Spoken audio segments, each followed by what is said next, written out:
J'investis dans les cryptos pour être riche dans le futur. Paire de couilles dans le futal, ainsi soit-il. Mon bitcoin et mon couteau. On commence avec la Chine. Depuis un petit moment déjà, je vous parle de la Chine. J'ai fait plusieurs vidéos dessus, je vous dis il y a des trucs à surveiller. Et ça se confirme. Comme quoi du coup, je dis pas que des conneries dans mes vidéos. C'est pas juste des trucs dingues pour vous divertir. Il y a des choses très sérieuses. Et même quand il y a des choses drôles, à côté il y a des choses sérieuses. Et là, du côté de Pékin, ils ont publié un white paper. Donc ça confirme que la Chine a bien des ambitions dans le Web 3. Il y a des investissements dans le métaverse, dans plusieurs villes de Chine. C'est vraiment le turfu, ce sera une ville hyper ultra connectée, et ce sera ça aussi le métaverse. Dans les villes, il y aura en même temps la vraie ville et la ville virtuelle, avec de la réalité augmentée, de la réalité virtuelle et toutes ces choses-là. Donc la Chine est à fond là-dessus. Dans leur livre blanc, ils parlent de NFT, d'intelligence artificielle, évidemment de la technologie blockchain. Par contre, ils parlent à aucun moment du mot crypto-monnaie. Ça parle aussi de puces informatiques, des réseaux de communication, mais aussi de la relation cerveau-ordinateur ou de la réalité virtuelle. Donc je vous dis vraiment, c'est le turfu,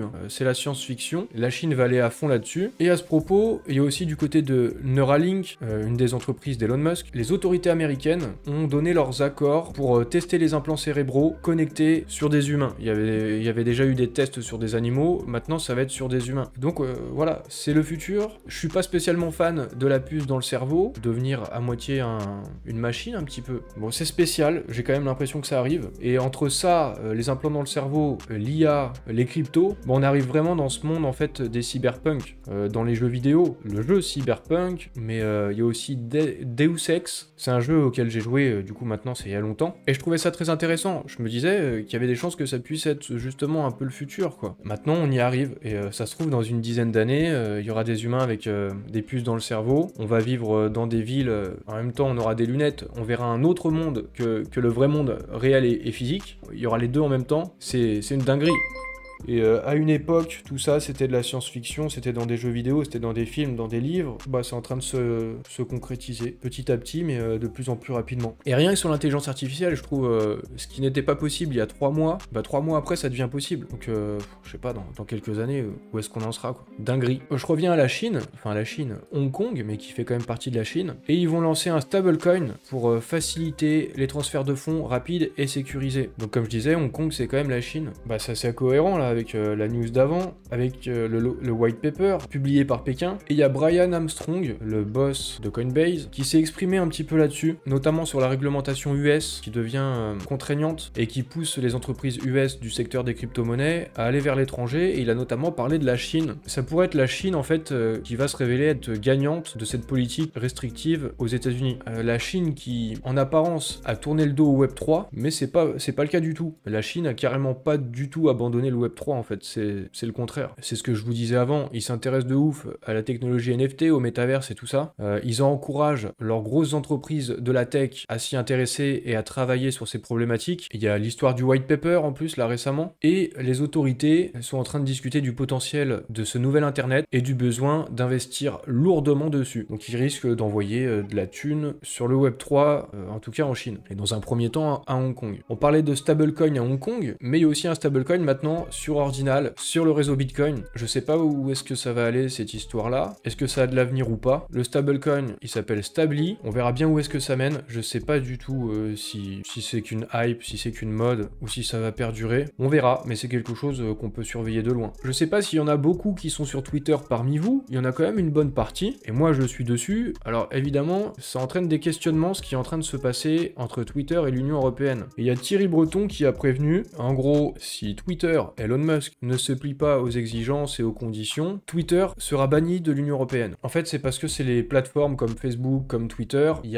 ça s'appelle le DSA, c'est pour lutter contre la désinformation, et il y a une sorte de règlement, les règles de bonne conduite que les plateformes doivent appliquer. Elon Musk, il a refusé. Donc maintenant, Thierry Breton, et pas seulement Thierry Breton, il y a aussi Jean-Noël Barrot, le ministre du numérique français, et lui aussi, il dit en gros, ils vont pas hésiter à bannir Twitter. Et donc, il fout un coup de pression à Elon Musk. Je vous ai posé la question question, du coup sur Twitter, hein, les gens sont les premiers concernés. Si Twitter est banni de l'Union Européenne le 25 août prochain, c'est dans 3 mois, dans moins de 3 mois, est-ce que ce sera un problème pour vous? Alors c'est assez bien réparti, les 3 tiers, mais c'est quand même légèrement majoritairement la réponse non qui l'emporte. Je trouve ça assez étonnant, vous êtes sur Twitter, et du coup si Twitter ferme et si c'est plus accessible, c'est pas un problème pour vous. Après j'avais laissé l'option dans les réponses, le VPN, parce que évidemment, en gros, on peut contourner quoi. Il suffit d'un VPN, on dit qu'on est hors de l'Union Européenne, on pourra toujours être sur Twitter du coup. Mais il y aura quand même une bonne partie des gens, ils auront pas forcément le VPN, même si c'est facile et ça coûte pas cher. Et je sais pas du tout ce qui va se passer. Pour moi, je vous avoue, ça ferait chier. Imaginez là, il y a un tiers ou les 2 tiers,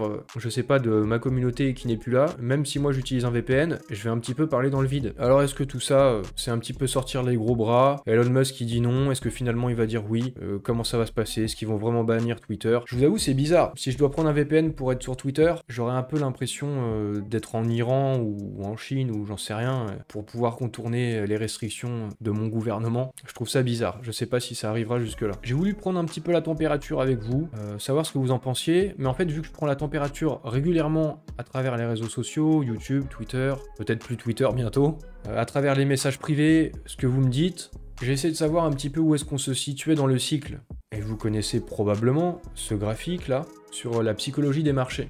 Et parce que depuis quelques temps, particulièrement récemment, je sens que vous êtes usé par le bear market. Je sens que là, on est dans une autre phase. Et du coup, je pense qu'on arrive au disbelief, le moment où on n'y croit plus, le moment où on doute complètement de ses investissements, où on se sent idiot, pourquoi j'ai investi là-dedans, je pense que je vais vendre. Je pense qu'on est dans cette phase-là, du coup, plus ou moins entre la dépression et le disbelief. Je saurais pas dire exactement où. D'ailleurs, je vous ai dit, il faut pas chercher exactement à se situer sur le graphique. C'est plus un schéma général que quelque chose d'exact. Et puis, je me base surtout sur ce que je perçois à travers les réseaux sociaux et tout. Je suis en première ligne. Et puis en plus, je m'intéresse en permanence, je suis l'actualité, je suis constamment là, quoi. Donc j'ai une position particulière qui me permet peut-être un petit peu plus de sentir l'investisseur crypto moyen, où est-ce qu'il en est, quoi. Bien sûr avec plein de nuances, en fonction des gens, mais je vois un truc global, quoi, général. Et bon voilà, il y a des avis divers, hein, comme je vous disais. Il y en a qui pensent on en est encore que là.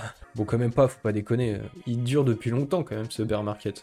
On est sûrement plus vers la fin que le début, quoi. Il y a un graphique qu'un d'entre vous a mis. Je le trouve intéressant juste pour... parce qu'on aime bien des fois avoir des graphiques, hein, et essayer de savoir toujours où est-ce qu'on se situe. Donc je vous l'affiche un petit peu à l'écran. Je sais pas si c'est vrai, si c'est exact ou pas, mais je pense qu'on est quand même sur cet endroit-là, quoi. Plus ou moins le disbelief. Le Monero et 11 autres privacy coins seront bannis de Binance. Alors pas seulement en France, c'est des exigences des réglementations locales. Il y aura aussi l'Italie, l'Espagne et la Pologne, peut-être d'autres pays encore par la suite, parce que bon, vous savez, par exemple le Monero, vous savez que c'est une sorte de Bitcoin, mais Bitcoin c'est pseudonyme et le Monero c'est anonyme. Et donc je me demande, est-ce que c'est la fin du respect de notre vie privée, ou est-ce que c'est une étape obligatoire avant l'adoption de masse des cryptos? Et je me dis ça depuis longtemps, dans une optique, dans un futur où les crypto-monnaies vont être acceptées et à un moment autorisées, on va dire, par les gouvernements, pour que ce soit adopté dans la société, bah je me dis depuis longtemps qu'il y aura une étape obligatoire, ce sera que ce type de token ne soit plus disponible pour le grand public. Donc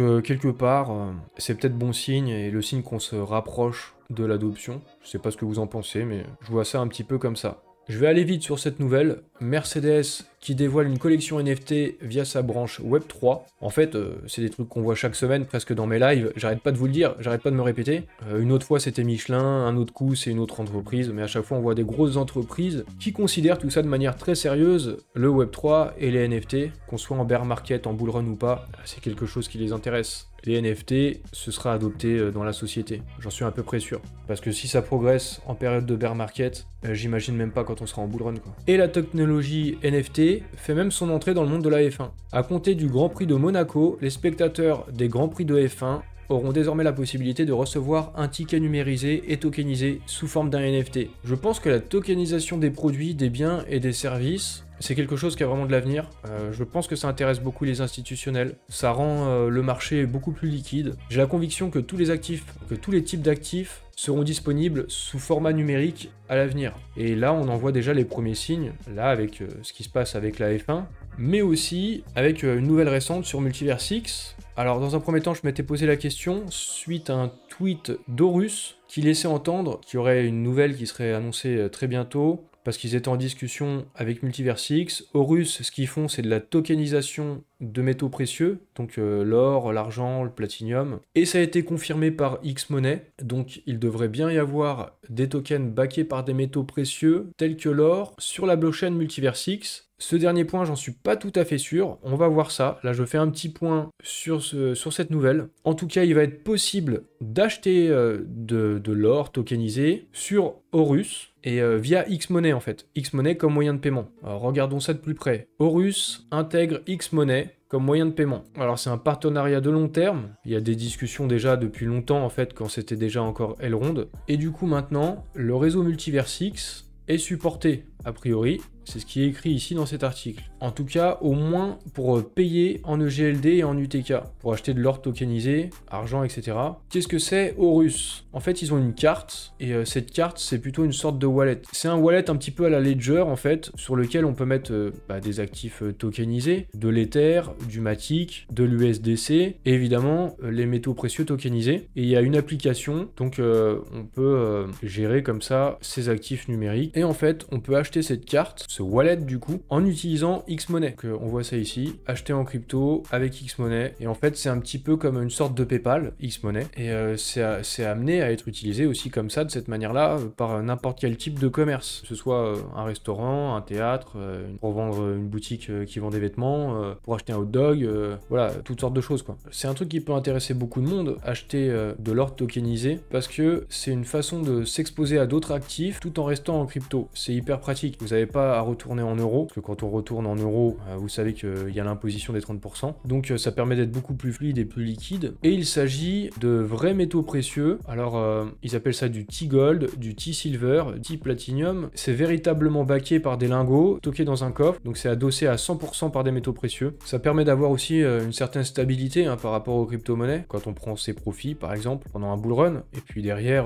peut-être on veut mettre ça sur quelque chose qui est plus stable. Et vu que c'est un wallet, alors je me pose un petit peu la question, je vous ai dit, je suis pas sûr que ce sera possible de l'avoir par exemple dans son wallet sur Xportal. En principe oui, parce que là il est dit que parmi les réseaux supportés, dans l'article qui annonce cette collaboration, qu'il y a Multiversix, le réseau Multiversix. Mais peut-être que tout le site n'a pas été mis à jour. Il est possible de transférer depuis le wallet là, ce wallet, cette carte, le Vault, il est possible de transférer vers une autre adresse. Mais là sur le site internet pour l'instant, il parle seulement du réseau Ethereum et de Polygon Matic, donc je sais pas, ce serait quelque chose à suivre. C'est ce qu'ils disent ici sur les réseaux blockchain Ethereum et Polygon. Je pense que c'est une question de mettre à jour le site. Il devrait y avoir Multiversix. Idéalement, ce serait bien de pouvoir les avoir sur Xportal. Mais en tout cas, il est déjà possible d'acheter, en utilisant de l'EGLD, d'acheter de l'or tokenisé. Et dans le tweet de X-Money, il était aussi question de générer un revenu passif. Sur le site de Horus, on nous parle d'un token, le Horus X. Alors, je crois pas que c'est un lien avec Multiversix, même si comme ça, ça ressemble un petit peu là, derrière. Mais je pense que ça n'a rien à voir. On verra bien par la suite. Le token, en fait, de ce que je comprends, il est possible d'en acheter déjà, avec la carte, avec X-Money, encore une fois. Et avoir de ce token, j'ai pas bien fouillé dans le détail, mais ça permet de toucher des rewards, sûrement sur des frais de transfert, en fait, qui sont faits si vous voulez sortir du wallet pour les transférer ailleurs. Il y a sûrement des frais qui sont prélevés et une partie retourne sous forme de reward dans le Horus token. Donc j'ai pas regardé exactement précisément dans le détail. Je vous laisserai regarder de plus près si vous voulez, et puis peut-être suivre les nouvelles, voir comment ça va évoluer. Mais bon, avoir des métaux précieux tokenisés, je trouve que c'est quelque chose de sympa. Là, je vais parler d'un petit truc. Je suis pas sûr que vous ayez vu ma vidéo sur eSum et PlayStation. Il y a un rapprochement. Je vais vous mettre la vidéo au-dessus si vous êtes sur YouTube. Parce qu'en fait, j'ai un peu déconné dans la mise en ligne de ma vidéo. À un moment donné, je me suis trompé, je l'ai mis en privé, j'ai confondu avec une autre vidéo, j'ai cassé la viralité. Je me suis dit, je vais retirer la vidéo, je vais la republier. Au final, ça fait que il y a beaucoup moins de vues que d'habitude. Donc je vous mets la vidéo au-dessus si vous l'avez pas vue. Il y a vraiment quelque chose d'intéressant sur ce projet-là, sur eSum. Il y a vraiment un rapprochement avec PlayStation. Je dis pas ça pour avoir des théories loufoques et amusantes et divertissantes. Je sais pas exactement ce qui va se passer, mais il y a du concret derrière. Donc je vous recommande de regarder cette vidéo si vous vous intéressez à ce projet, parce que ils sont incubés par PlayStation, par Sony. Et si ça va plus loin, ça peut être une grosse dinguerie quand même. Il y a des centaines de millions de joueurs derrière, ça peut être une grosse dinguerie. Mais je sais pas si ce sera le cas. Je sais pas ce que je suis en train de dire. Mais il y a quelque chose d'intéressant à regarder, donc regardez la vidéo. Et en plus, sur ce tweet que j'ai fait là, le compte Twitter du projet eSum a liké. Je sais pas s'il faut en faire des conclusions, je pense pas, mais on verra. Le 30 juin prochain, les holders du NFT Coco Ticket pourront les transformer en un nouveau NFT et ça leur donnera accès à un voyage inoubliable. Et du coup, on peut se demander c'est quoi ce voyage? Il sera aussi possible pour obtenir ce NFT là qui nous permettra de voyager, de convertir 500 tokens Move pour avoir ce NFT. Et je vous ai dit, j'ai une petite idée, bon je suis pas sûr du tout, hein, et que je vous en parlerai dans mon live Twitch, donc on y est. Le ticket c'est celui-là, pour être transformé en un autre NFT là pour voyager. On pouvait se demander à quoi ça servirait ce ticket, mais en tout cas ça a généré quand même pas mal de hype, hein, vous voyez le prix, et je me dis que ça pourrait avoir un lien avec un prochain projet lancé sur le launchpad BeHero. Il s'agit de la collection NFT des Dreamy Whales. C'est un festival en fait, même plusieurs festivals. Je vais travailler sur une vidéo dessus, je pense pour vous sortir ça la semaine prochaine. Je vais vous parler de ce projet et du launchpad de BeHero. C'est un festival, un gros festival. Ils lancent une collection NFT et du coup en m'y intéressant, j'ai vu qu'ils avaient une collaboration avec Coco. Donc c'est pour ça, je me dis en plus au niveau des dates, le 30 juin, le mint des NFT c'est le 27 juin, donc ça pourrait correspondre peut-être un truc commun, je sais pas si c'est le cas. J'essaie juste de comprendre, je trouve ça stimulant, je suis curieux, j'aime bien. Et du coup on verra, c'est une possibilité quoi, même si je sais pas ce que ce sera exactement le NFT, est-ce que ce sera un NFT pour avoir un ticket pour le festival, je sais pas, on verra. Le X Launchpad, alors ça a été annoncé la semaine dernière, donc maintenant ce sera dans 2 semaines, alors c'est une annonce d'une annonce, hein. C'est Benjamin qui a dit, dans 3 semaines, vous saurez les tiers pour les allocations, pour savoir combien de tickets on peut acheter. Il sera aussi possible d'acheter des tickets en ayant du XMEX, et donc de l'énergie. En fonction du niveau d'énergie, on pourra avoir accès à un certain nombre de tickets. Et de l'autre côté, ce sera en fonction du nombre de GLD stackés. Et là aussi, on aura accès à un certain nombre de tickets. Si vous avez du XMEX et des EGLD stackés, et vous aurez accès d'autant plus à plus de tickets. Après, à voir combien exactement, on sait pas encore. Et ça, ce sera maintenant dans à peu près 2 semaines qu'on va le savoir. Et du coup, dans 2 semaines, si je me base sur ce qui s'est passé sur les précédents launchpads, dans 2 semaines, quand on aura l'annonce des tiers, il va y avoir sûrement une période d'à peu près 2 semaines avant l'achat des tickets. Pendant cette période-là, vous devrez faire vos calculs entre le nombre de GLD stackés, le nombre de GLD que vous allez déstacker pour acheter les tickets, voir dans quel tiers vous allez rester, sachant qu'il y aura des snapshots chaque jour. La moyenne des snapshots fera que vous aurez une certaine quantité de GLD stackés, et voilà. Vous avez compris le principe, normalement, vous y avez déjà participé, il y a peut-être encore des nouveaux qui n'ont jamais participé à un launchpad. De toute façon, je ferai une vidéo de préparation pour le launchpad, donc à peu près dans 2 semaines. Et puis je vous en parlerai sur Twitter, donc voilà, suivez-moi sur Twitter avant que Twitter ne ferme le 25 août, histoire de profiter un petit peu de mes conseils quand je peux vous en donner. On a aussi eu la publication de la nouvelle économie de l'UTK. Alors j'ai pas dit le truc, hein, pas trop quoi, j'ai un peu regardé en préparant mon live, et je suis tombé sur un point peut-être qui peut un petit peu plus nous intéresser concernant le cashback, je suppose, là c'est pour la carte, dans Xportal, la X-Card de X-Money. Alors du coup je comprends pas trop parce que je vous en parlais aussi dans mon dernier live Twitch, de ce que j'avais cru comprendre, et j'avais vu ça dans l'application Xportal, c'était en stackant de l'EGLD qu'on aurait du cashback et des rewards. Là je vois, ça parle de stacker de l'UTK. Donc je sais pas bien le cashback, comment ça va se passer. Est-ce que ce sera de l'EGLD ou de l'UTK stacké ou les deux? En tout cas il semblerait que les montants du cashback ce soit entre 1 et 5%. Non, même 0,25% à 5%. Voilà, on verra la suite. De toute façon, on va le savoir bientôt, hein. Maintenant c'est pour le début de l'été. Ah ouais, au sujet de Twitter, là, Elon Musk et tout, vous remarquez aussi, ça fait un bon moment, moi je vous parle de Thierry Breton, de Jean-Noël Barrot, Macron et Elon Musk et toutes ces discussions qu'ils ont depuis un petit moment. Et comme je vous disais, hein, certes je fais des trucs un peu folkloriques, un petit peu aussi pour divertir, il y a des trucs qui sont pas sérieux, mais à côté il y a des trucs sérieux. Et comme quoi, hein, il y avait bien des trucs sérieux qui étaient en train de se passer, hein, entre tous ces acteurs-là et tous ces personnages, quoi. Voilà, je continue. Il y a Benjamin qui sera présent à Paris, à nouveau, le 14 et 15 juin prochain. Donc décidément, entre Benny et Paris, c'est un beau roman, c'est une belle histoire. C'est une romance aujourd'hui. Je vais pas chanter, mais Ouais, c'est Mich Mich. J'avais mis sur Twitter aussi pour les mélomanes qui voulaient écouter. C'est anecdotique, mais il sera encore à Paris, quoi. Et sinon, du changement, de la nouveauté, en tout cas quelque chose qui se passe sur le X-Exchange. 20 nouveaux tokens qui sont disponibles, qu'on peut swapper, qu'on peut trader. En fait, c'est des tokens qui étaient sur le Jungle Dex. Donc ça se trouve, il y a même certains d'entre vous, ils savent même pas en fait l'existence du Jungle Dex. C'est pour des plus petits projets avec des plus petits market cap. Et en fait, finalement, c'est abandonné. Ça fusionne avec le X-Exchange. C'est vrai que c'était pas forcément terrible d'avoir un DEX un petit peu à part de seconde zone, voire pire que seconde zone. Et en fait, maintenant, n'importe quel projet va pouvoir lister et intégrer son token sur X-Exchange. Ce sera permissionless, comme on dit. Donc, il n'y aura pas besoin que ce soit autorisé par la team Multiverse X. Et c'est plutôt pas mal hein, dans une optique de décentralisation. Je trouve que c'est mieux que ça se passe comme ça. Après, on remarquera, il n'y a eu qu'un seul vote jusqu'ici sur le DEX. Pour les holders du token XMEX, on rappelle, il est prévu que normalement il y ait des DAO, des systèmes de vote, et qu'on soit amené à prendre des décisions. Du coup, participer à la gouvernance. Jusqu'ici, il n'y a pas grand-chose, hein, faut bien le remarquer. Voilà, j'ai fait le tour.